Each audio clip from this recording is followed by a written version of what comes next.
প্রায় এলো এলো, এই জন্যই আমি এই গাছগুলো সব ছেটে দিলাম, কারণ এই বর্ষাতে গাছগুলো এমনি সুন্দর হয়ে যাবে। আর এই গাছগুলো একটু সমস্যা হয়েছে, একটু ছটফট পড়েছে, এই দেখুন, এই দেখুন, এটাও আমি ভেঙে দেবো, যেহেতু ছটফট পড়েছে আমি এটাকে আর রাখবো না। আমি সিজার নিয়ে আসি, কিন্তু আমি সরাসরি বারান্দায় আসছি বিধায় সিজার আনতে ভুলে গেছি। আর এই যে এতগুলা গাছ আমি ছেটে ফেলেছি, এই যে এতগুলো গাছ ছেটে ফেলেছি। এই গাছগুলা সুন্দর আসবে বর্ষাতে, আর যেহেতু একটু ছত্রাক আসছে, তাছাড়া বাকি গাছে সবই সুন্দর আছে। এই দেখুন, প্রতিটা গাছেই সুন্দর আছে। আর এই সময় আমি গাছগুলো একটু যত্ন করব, যেহেতু বর্ষা আসতেছে, তার আগে আগে এদের খাবার দিয়ে দিব। ঈদের আগে বেশ কয়েকদিন আগে এদের খাবার দেওয়া হয়নি, প্রায় 1 মাস চলছে।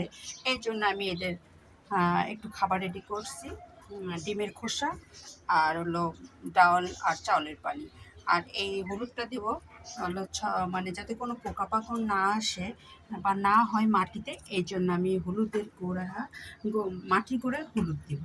এটা আপনারা ইচ্ছা করলে গুলিয়েও দিতে পারেন, তবে আমি গুলিয়ে দিই নাই, আমি সরাসরি দিয়ে দিচ্ছি, কারণ সময়ের অভাবে অনেক সময় মনে থাকে না, হলুদের নিয়ে এসে দিয়ে দিলাম।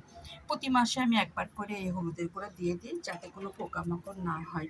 কারণ আমার বাড়ির ভিতরে যেহেতু বেলকনি, আর বেলকনির ভিতরে যেহেতু অনেক গাছ, এজন্য আমি এই ব্যাপারে খুব সচেতন থাকি। এই দেখুন আমার জিজি প্লান্ট কি সুন্দর হয়েছে, এই দেখুন, এটাকে একটু যত্ন করব, তবে আজকে না কালকে। তবে একটু দেখালাম যে জিজি প্লান্টটা খুব সুন্দর হয়েছে, সবগুলা গাছই সুন্দর হচ্ছে। আর আমি আমার সার দিয়ে সাধারণত গাছের যত্ন করি বিধায় আমার গাছগুলা খুব সুন্দর।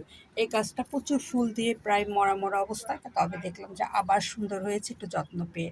এই দেখুন, আর এই যে বোম্বে মরিচের গাছটা আছে, এখানে আবার দেখলাম যে বোম্বে মরিচও হয়েছে, এই দেখুন, এই দেখুন, দুইটা। তার সঙ্গে আবার আরেকটা দিয়েছি, এই দেখুন একটা, 3টা অলরেডি মরিচ হয়ে গেছে, আরও হবে প্রচুর ফুল। আর এই ফুলের অবদান আমার যত্ন। আমার উপরে দেখুন কত গাছ, প্রচুর গাছ। আমি সবগুলা গাছে আমি অর্ধেক অর্ধেক করে সময় নিয়ে বা অর্ধেক অর্ধেক করে ভাগ করে আমি গাছগুলোতে পানি দিই আর খাবার দিই। আজকে আমি নিয়ে আসছি আমি কি হলো মসুরের ডালের পানি আর চাউলের পানি এখানে আছে। এখানে দেখুন অনেকগুলো ডিমের খোসা আছে, এই খোসাগুলো আমি প্রতিটা গাছে দিয়ে দিব গোড়ায় মাটির নিচে। কারণ যেহেতু আমি ব্যালেন্ডার করি নাই, ইচ্ছা করলে আপনারা ব্যালেন্ডার করে নিতে পারেন, তবে আমি ব্যালেন্ডার করি নাই এই কারণে, সময় স্বল্পতার কারণে।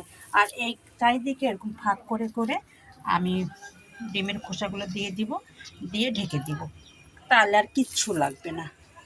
অলরেডি এমনি ওরা কাজ করা শুরু করে দিবে। আমি সবসময় এভাবেই দিই। এখন মাটি দিয়ে পুরো ঢেকে দিব, এই দেখুন মাটিতে ঢেকে দিলাম। এভাবে প্রতিটা গাছে আমি ডিমের খোসা দিব। হলুদটা দিয়েছি, হলুদের পানি দিলে বেশি ভালো হতো, তবে হলুদ দিয়েছি সরাসরি, তার একটাই কারণ, সবই হলো বলছি আমি একটু ঝামেলা থাকি, ব্যস্ত থাকি।